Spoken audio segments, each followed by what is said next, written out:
ओम शांति। ओम शांति। ओम शांति। आज शिव बाबा के 7 तारीख के महावाक्य हैं।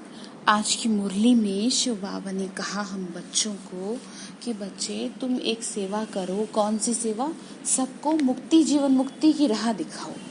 बाबा ने कहा कि मेरी श्रीमत पे चल के राह दिखाओ। बाबा ने कहा कि बच्चे देखो, तुम मेरी श्रीमत पे चलेंगे तभी तो किसी को कुछ बात समझा पाएंगे। ठीक है। फिर आगे बाबा ने कहा तुम ही मेरे बच्चे हो ना, तुम क्या है, ब्रह्मा द्वारा पहले क्या बनते हो? ब्राह्मण बनते हो, फिर देवता बनते हो। आगे बाबा ने कहा कि बच्चे देखो, मैंने तुमको क्या बनाया? पत्थर बुद्धियों को पारस बुद्धि बनाया है और अब तुम पारस बुद्धि बन रहे हो। आगे बाबा ने कहा माया के संबंधों को अब डाइवोर्स दे दो, यानी व्यर्थ के, ठीक है, नेगेटिव, हर तरह की व्यर्थ की बातों को क्या कर दो? डाइवोर्स दे दो। क्योंकि जहाँ व्यर्थ है वही माया है, चाहे वो नेगेटिव वे में हो, किसी भी उसमें हो। क्योंकि माया का मतलब यह है, 5 विकारों का मतलब यह है, जहाँ पे सब कुछ ठीक नहीं है, जहाँ पे सब कुछ ठीक नहीं है वहाँ माया है। और इस कलयुग में सब कुछ ठीक रहे यह असंभव है। ठीक है, तो चलिए सुनते हैं बाबा के महावाक्य।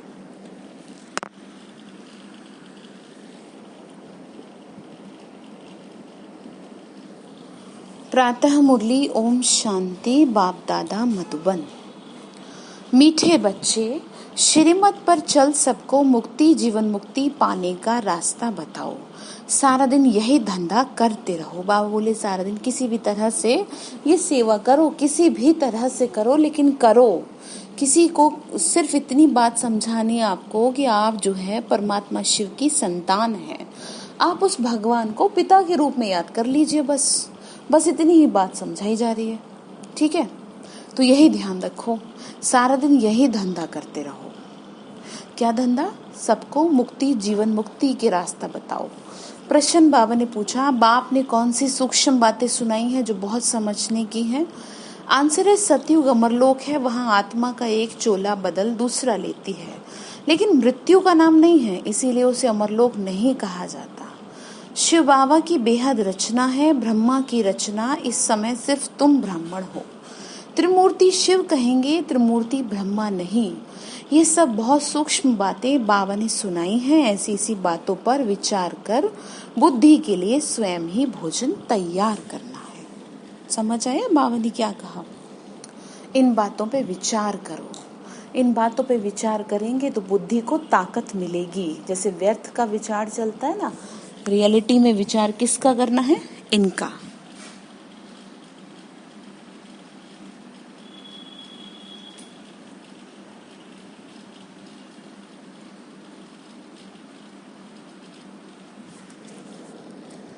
ओम शांति। त्रिमूर्ति शिव भगवानुवाच। अब वो लोग त्रिमूर्ति ब्रह्मा कहते हैं, बाप कहते हैं। त्रिमूर्ति शिव भगवानुवाच, त्रिमूर्ति ब्रह्मा भगवानुवाच नहीं कहते। तुम त्रिमूर्ति शिव भगवानुवाच कह सकते हो। वो लोग तो शिव शंकर कह मिला देते हैं, यह तो सीधा है। त्रिमूर्ति ब्रह्मा के बदले त्रिमूर्ति शिव भगवानुवाच। मनुष्य तो सीधा कहते हैं, शंकर आंख खोलते हैं तो विनाश होता है। ये सब बुद्धि से काम लिया जाता है। 3 का ही मुख्य पार्ट है ना, ब्रह्मा और विष्णु का तो बड़ा पार्ट है। बाबा ने क्या कहा? ब्रह्मा विष्णु का बड़ा पार्ट है, शंकर का क्या है? विनाश के लिए कहा जाता है बस। विष्णु का और प्रजापिता ब्रह्मा का अर्थ भी समझा है। पार्ट है इन 3 का। ब्रह्मा का तो नाम गाया हुआ है, आदिदेव एडम। प्रजापिता का मंदिर भी है, यह है विष्णु का अथवा कृष्ण का अंतिम व 84वां जन्म, जिनका नाम रखा है ब्रह्मा। सिद्ध तो करना ही है ब्रह्मा और विष्णु। अब ब्रह्मा को तो अडॉप्टेड कहेंगे। ये दोनों बच्चे हैं किसके? शिव के। वास्तव में बच्चा एक है, हिसाब करेंगे तो ब्रह्मा है शिव का बच्चा। ठीक है ना, अडॉप्ट किया इसलिए। बाप और दादा, विष्णु का नाम ही नहीं आता। प्रजापिता ब्रह्मा द्वारा शिव बाबा स्थापना कर रहे हैं, विष्णु द्वारा स्थापना नहीं कराते। शिव के भी बच्चे हैं, ब्रह्मा के भी बच्चे हैं। विष्णु के बच्चे नहीं कह सकते, न लक्ष्मी नारायण को भी बहुत बच्चे हो सकते। यह है बुद्धि के लिए भोजन। बावनी का ये ज्ञान है तुम्हारी बुद्धि का भोजन। आप ही भोजन बनाना चाहिए। सबसे जास्ती पाठ कहेंगे विष्णु का। 84 जन्मों का विराट रूप भी विष्णु का दिखाते हैं, बताते हैं ना कैसे विष्णु का ही एक रूप श्री कृष्ण है। और श्री कृष्ण जो है वो कौन है वो भी बाबा ने बताया ना, ब्रह्मा ही अंतिम वे जन्म में श्री कृष्ण बनते हैं। बाबा ने कहा 84 जन्मों का विराट रूप भी विष्णु का है, ना कि ब्रह्मा का। विराट रूप विष्णु का ही बनाते हैं। बाबा ने इसीलिए कहा कि ब्रह्मा का तो थोड़ा पार्ट है, इसीलिए विराट रूप विष्णु का दिखाते हैं। चतुर्भुज भी विष्णु को बना देते हैं। वास्तव में ये अलंकार भी तो तुम्हारे हैं। ये बड़ी समझने की बातें हैं, कोई मनुष्य समझा न सके, बाप नए नए तरीके से समझाते हैं। बाबा बोले त्रिमूर्ति शिव भगवानुवाच राइट है। ब्रह्मा विष्णु ब्रह्मा और शिव है ना। बाबा ने कहा इसमें भी प्रजापिता ब्रह्मा ही बच्चा है, विष्णु को बच्चा नहीं कहेंगे, बल्कि क्रिएशन है। परंतु रचना तो ब्रह्मा की होगी ना, कहा भी है ना ब्रह्मा के द्वारा सृष्टि रची गई, जो फिर भिन्न नाम रूप लेती है। मुख्य पाठ तो उनका है, ब्रह्मा का पाठ तो बहुत थोड़ा है इस समय का। विष्णु का कितना समय राज्य है, सारे झाड़ का बीज रूप है शिव बाबा। उनकी रचना को शालिग्राम कहेंगे, ब्रह्मा की रचना को ब्राह्मण ब्राह्मणियां कहेंगे। तभी तो कहा जाता ना बीके। अब जितनी शिव की रचना उतनी ब्रह्मा की नहीं है, शिव की रचना तो बहुत है। सभी आत्माएं उनकी औलाद है, सारी सृष्टि। लेकिन ब्रह्मा की रचना सिर्फ तुम ब्राह्मण हो, हद में आ गई ना। शिव बाबा तो है बेहद की रचना, सब आत्माओं के पिता है, बेहद की आत्माओं का कल्याण करते हैं। ब्रह्मा द्वारा स्वर्ग की स्थापना करते हैं। कौन? शिव बाबा। तुम ब्राह्मण ही जाके स्वर्गवासी बनेंगे, तो और कोई को स्वर्गवासी नहीं कहेंगे। निर्वाण वासी अथवा शांति धाम वासी तो सब बनते हैं। सबसे उच्च सर्विस किसकी है? किसकी हुई? शिव बाबा की। सभी आत्माओं को ले जाते हैं, सभी का पार्ट अलग अलग है। शिव बाबा कहते हैं मेरा पार्ट अलग है। सबका हिसाब किताब चुकतू कराए, सबको पावन बना के ले जाता हूँ। तुम यहाँ मेहनत कर रहे हो पावन बनने के लिए। दूसरे सब कयामत के समय अपना हिसाब किताब चुकतू करेंगे, फिर मुक्ति धाम में बैठे रहेंगे। सृष्टि का चक्र तो फिरना है। समझ आया? सबका क्या होगा? हिसाब पूरा होगा। और तुम मेहनत कर रहे हो पावन बनने के लिए। अंडरलाइन करे इस बात को। आगे बाबा बोले तुम बच्चे ब्रह्मा द्वारा ब्राह्मण बन फिर देवता बन जाते हो। तुम ब्राह्मण श्रीमत पे सेवा करते हो, सिर्फ मनुष्यों को रास्ता बताते हो। मुक्ति और जीवन मुक्ति का तो ऐसे पा सकते हो, दोनों चाबी हाथ में है। बाबा बोले सब कुछ तो तुमको बता दिए हैं। यह भी जानते हो ना कौन कौन मुक्ति में, कौन कौन जीवन मुक्ति में जाएंगे। तुम्हारा सारा दिन यही धंधा है। कोई अनाज आदि का धंधा करते हैं तो बुद्धि में सारा दिन ये रहता है कि तुम्हारा धंधा है। रचना के आदि मध्यंत को जानना, किसी को मुक्ति जीवन मुक्ति का रास्ता बताना। जो इस धर्म के होंगे वह निकल आएंगे। ऐसे बहुत धर्म के हैं जो बदल नहीं सकते। बाबा ने कहा कि जो ज्ञान में आने वाली आत्माएं होंगी वो निकल आएंगी। ऐसे नहीं कि फीचर्स बदल जाते हैं, सिर्फ धर्म का मान लेते हैं। कोई बौद्ध धर्म को मानते हैं क्योंकि देवी देवता धर्म तो प्रायलोप है। ऐसा भी नहीं कहें कि हम आदि सनातन देवी देवता धर्म के हैं। देवताओं के चित्र काम में आते हैं। आत्मा तो अविनाशी है ना, वह कभी मरती नहीं है। एक शरीर छोड़ फिर दूसरा पार्ट बजाती है। उनको मृत्यु लोक नहीं कहा जाता, यह है अमर लोक। चोला सिर्फ बदलती है। ये बातें बड़ी सूक्ष्म है समझने की। कौन? आत्मा चोला बदलती है, तो इसलिए उसको मृत्यु लोक नहीं कहा जाता। चेंज करती है कपड़े, दूसरा जन्म लेती है ना। ये बातें बड़ी सूक्ष्म है। बाबा ने कहा मुट्ठा थोक अथवा सार नहीं है। जैसे शादी होती है तो किनको रेस गारी मुट्ठा देते हैं ना, मुट्ठा। तो बाबा ने कहा कोई सब दिखा कर देते हैं, कोई बंद पेटी ही दे देते हैं। किस्म किस्म के हैं। तुमको तो वर्षा मिलता है ना, बाबा ने कहा पेटी भर के वर्षा मिलता है, सुख मिलता है ना तुमको। बाबा बोले देखो तुम मेरे बच्चे हो ना, तो समझो बातों को। बाबा ने कहा क्योंकि तुम हो ब्राइड्स, बाप है ब्राइड ग्रूम, आत्मा को कहा गया है, रहस्य को समझिए। तुम बच्चों को श्रृंगार कर विश्व की बादशाही क्या है मुट्ठे में देते हैं, यानी भर के देते हैं। विश्व का मालिक तुम बनते हो। क्या कहा? तुम ही हो विश्व के मालिक बनने वाली आत्माएं। मुख्य बात है याद की। ज्ञान तो बहुत सहज है, भल है तो सिर्फ अल्फ को। बाबा ने कहा है तो बहुत सहज, भल है तो सिर्फ अल्फ को याद करना, परंतु विचार किया जाता है ना, याद ही झट खिसक जाती है। बहुत करके कहते हैं बाबा याद भूल जाती है। तुम किसी को भी समझाओ तो हमेशा याद अक्षर बोलो, भगवान को याद। योग अक्षर रॉन्ग है, क्योंकि योग तो शरीर को भी कहा जाता है। शरीर में जो एक्सरसाइज करते हैं, आधे से ज्यादा लोग तो ये समझते हैं कि मेडिटेशन और योगा एक ही चीज है, इसीलिए याद कहा गया है। योग अक्षर रॉन्ग है। टीचर को स्टूडेंट की याद रहती है, फादर है सुप्रीम सोल। तुम आत्मा सुप्रीम नहीं हो, तुम हो पतित। अब मुझे याद करते हो तो पावन बनोगे। टीचर को, बाप को, गुरु को याद किया जाता है ना। गुरु लोग बैठ शास्त्र बनाएंगे, मंत्र देंगे। बाबा का मंत्र एक ही है, मन मना भव। मन ही मन में मुझे याद करो, और याद करो तुम कहाँ से आए थे, मध्यजी भव। फिर क्या होगा? मध्यजी भव, तुम विष्णुपुरी में चले जाएंगे। बाबा ने कहा तुम सब तो राजा रानी नहीं बनेंगे। राजा रानी और प्रजा होती है ना, तो मुख्य है त्रिमूर्ति। शिव बाबा के बाद है ब्रह्मा, जो फिर मनुष्य सृष्टि अर्थात क्या करते हैं? ब्राह्मण रचते हैं। ठीक है, ब्राह्मणों को फिर बैठ पढ़ाते हैं। ये नई बात है ना। तुम ब्राह्मण ब्राह्मणियां बहन भाई ठहरे, यानी आत्मिक दृष्टि देख से रखो ना। आत्मिक दृष्टि से हम क्या है? आत्मिक दृष्टि से तो देखो हम आत्मा भाई भाई हैं, लेकिन शरीर के नाते से हम ब्राह्मण होने के नाते से क्या हो गए? बहन भाई हो गए। ठीक है, बाबा समझने की बात है, देखो बहुत गहराई से।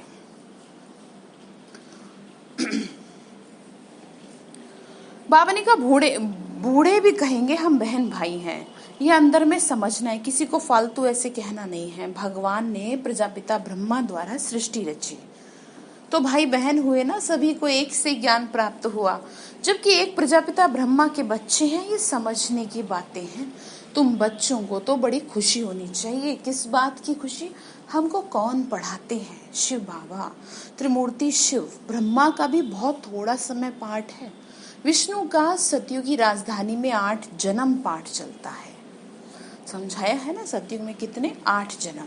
ठीक है, ब्रह्मा को तो एक ही जन्म का पाठ है, वो भी अंत का। विष्णु का पाठ बड़ा कहेंगे। त्रिमूर्ति शिव है मुख्य, फिर आता है ब्रह्मा का पाठ। तुम बच्चों को विष्णुपुरी का मालिक बनाते हैं। कौन? बाबा।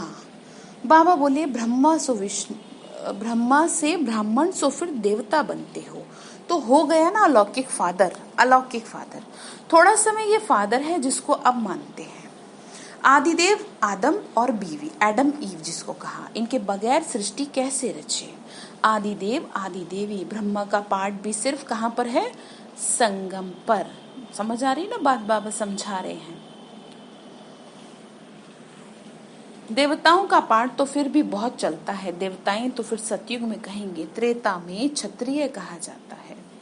ये बड़ी बहुत गहरी पॉइंट्स हैं समझने की। सब तो एक, बाबा ने कहा सब तो एक ही समय वर्णन नहीं कर सकते। ये ज्ञान कोई ऐसा तो है नहीं कि एक दिन में आपको दे दिया जाए। बाबा ने कहा अंत तक तुम पढ़ते रहेंगे जब तक शरीर नहीं छूटेगा। बाबा बोले बच्चे देखो, सब तो कैसे बताऊं एकदम। वह त्रिमूर्ति ब्रह्मा कहते हैं, शिव को उड़ा दिया है।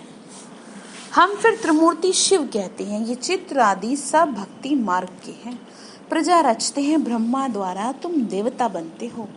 विनाश के समय नेचुरल कैलेमिटीज भी आती हैं, विनाश तो होना ही है। कलयुग के बाद सतयुग होगा। इतने सब शरीरों का विनाश तो होना है ना। सब कुछ प्रैक्टिकल में चाहिए। सिर्फ आंख खोलने से थोड़ी हो सकता है, जैसे बता देते हैं, दिखा देते हैं, ऐसा नहीं है। ठीक है,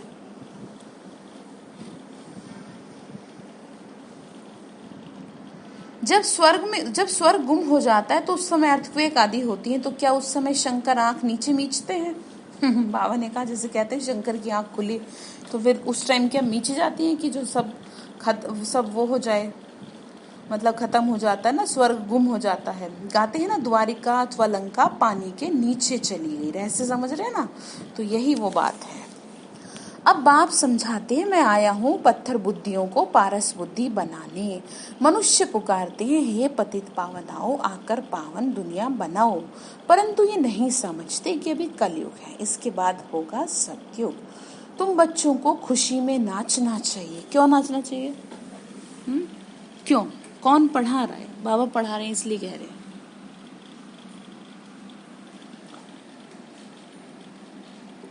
ठीक है।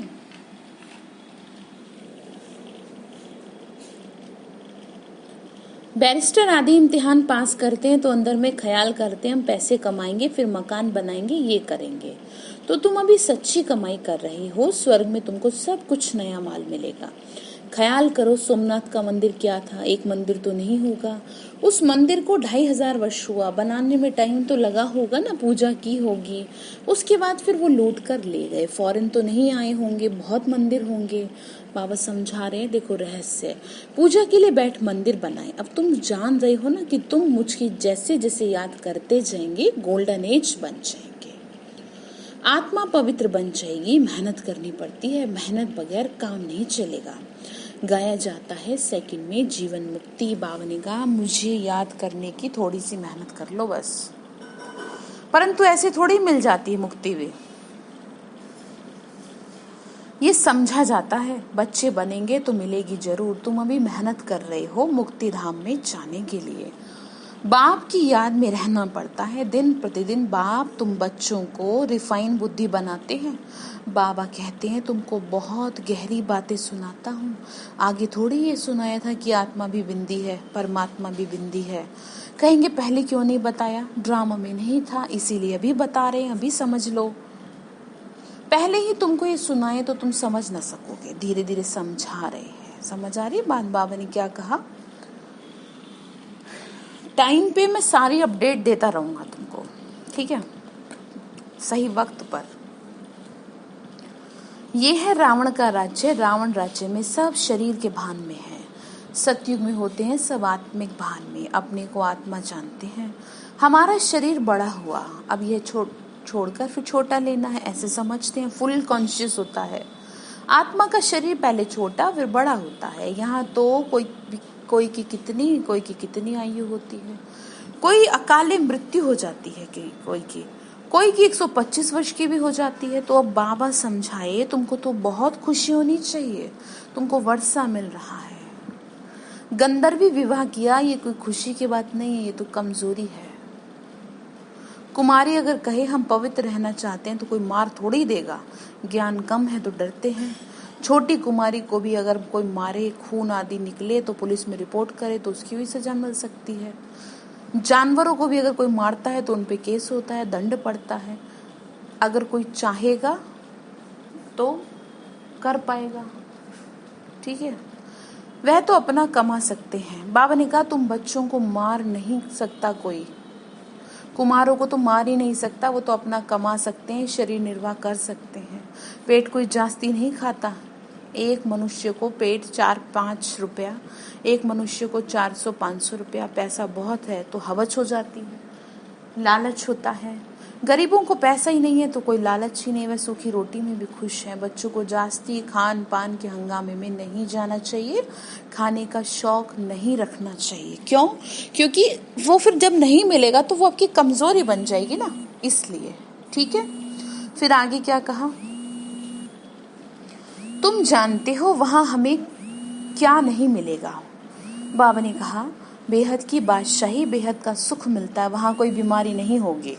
हेल्थ वेल्थ हैप्पीनेस सब रहता है। बुढ़ापा भी वहाँ बहुत अच्छा रहता है, खुशी रहती है, कोई भी प्रकार की तकलीफ नहीं रहेगी। प्रजा भी ऐसे ही बनती है, परंतु ऐसे भी नहीं। अच्छा, प्रजा तो प्रजा ही सही नहीं, जैसे कहीं क्या देते हैं ना, हाँ हम प्रजा में आ जाएंगे, नहीं। फिर तो ऐसे होंगे जैसे यहाँ के भील। सूर्य सूर्यवंशी लक्ष्मी नारायण बनना है तो फिर इतना पुरुषार्थ करना चाहिए। समझ आई बात? ऐसे नहीं जी हाँ ठीक है जो होगा हो जाएगा, जितना करना कर, इतना तो कर ही रहे हैं, नहीं। बाबा ने कहा ऐसे तो भील जैसे हो गए ना। ठीक है, समझ आया? तो पुरुषार्थ करेंगे ना। अच्छा, मीठे मीठे सिक्की लदे बच्चों प्रति माता पिता बाप दादा का याद प्यार और गुड मॉर्निंग। रूहानी बाप की रूहानी बच्चों को नमस्ते। रूहानी हम बच्चों की रूहानी माता पिता बाप दादा को नमस्ते नमस्ते नमस्ते। शिव बाबा नमस्ते। शुक्रिया बाबा, शुक्रिया बाबा, शुक्रिया। धारणा के लिए मुख्य सार है, हम ब्रह्मा की नई रचना आपस में भाई बहन है। ये अंदर में समझना है, किसी को भी कहने की जरूरत नहीं है। बाबा ने कहा ये किसी को बताने की जरूरत थोड़ी है कि हम भाई बहन हैं। ये तो अंडरस्टैंडिंग की चीज है ना, कि आपको बता दिया गया कि आपको एक ज्ञान प्राप्त हुआ है, ठीक है, और एक पिता से प्राप्त हुआ है, तो इसलिए कही गई ये बात, ठीक है। बाबा ने कहा खान पान के हंगामे में जास्ती नहीं जाना, कि अगर आपके मनपसंद खाना पीना नहीं मिला तो आपका तो दिमाग ही खराब हो जाए, ठीक है, ऐसे नहीं करेंगे। बाबा ने समझा दिया है। फिर क्या कहा बाबा ने कहा, लालच हबत छोड़ बेहद की बादशाही के सुखों को याद करना है। लालच को छोड़ क्या करना है? बेहद की बादशाही के सुखों को याद करना है। आपको इतना सुख बाबा दे रहे हैं, वरदान दे रहे हैं, माया के संबंधों को डाइवोर्स दे। बाप के संबंध से सौदा करने वाले मायाजीत भव। क्या कहा? माया के संबंधों को डाइवोर्स दे, बाप के संबंध से सौदा करने वाले मायाजीत मोहजीत भव। बाबा ने समझाया कि बच्चे देखो, अब स्मृति से पुराना सौदा कैंसिल कर सिंगल बनो। अब इसी ईश्वरीय स्मृति से आपस में एक दो की सहयोगी भल रहो, लेकिन कंपेनियन नहीं कि जी आप हो तो हम हैं, आप नहीं तो हम नहीं। कंपेनियन एक को बनाओ तो माया के एक कौन? शिव बाबा को साथी। तो माया के संबंधों से डाइवोर्स हो जाएगा, माया जीत मोहजीत विजयी रहेंगे। फिर मतलब आप कहीं फंसेंगे नहीं, सेफली आपकी लाइफ बहुत अच्छी चलेगी। अगर जरा भी किसी में मोह होगा तो तीव्र पुरुषार्थी के बजाय पुरुषार्थी बन जाएंगे। इसीलिए क्या भी कुछ भी हो, खुशी में नाचते रहो, मिरुआ मौत मल्लू का शिकार। इसको कहते हैं नष्ट मोहा। ऐसा नष्ट मोहा रहने वाले ही विजय माला के दाने बनते हैं। तो बात समझ में आई क्या करना है? नष्ट मोहा स्मृति लब्धा। पर ऐसे नहीं कि रूडली बिहेव कर रहे हैं जी, नहीं हम तो नष्ट मोहा हैं। सभी से आत्मिक स्नेह रहे आपका, ठीक है। तो स्लोगन है, सत्यता की विशेषता से डायमंड की चमक को बढ़ाओ। सत्यता की विशेषता से डायमंड की चमक, आत्मा की चमक को बढ़ाओ। बाबा से क्या है? सत्य रहे, सच्चे रह करके, और बाबा तो है ही सत्य, ठीक है। तो आज आपके लिए होमवर्क क्या है? आज होमवर्क ये बाबा ने दिया कि सभी को रास्ता बताओ। कौन सा रास्ता? मुक्ति, जीवन मुक्ति का रास्ता बताओ, किसी तरह तो बताओ, ठीक है। ये सेवा करेंगे ना। चलिए, ओम शांति।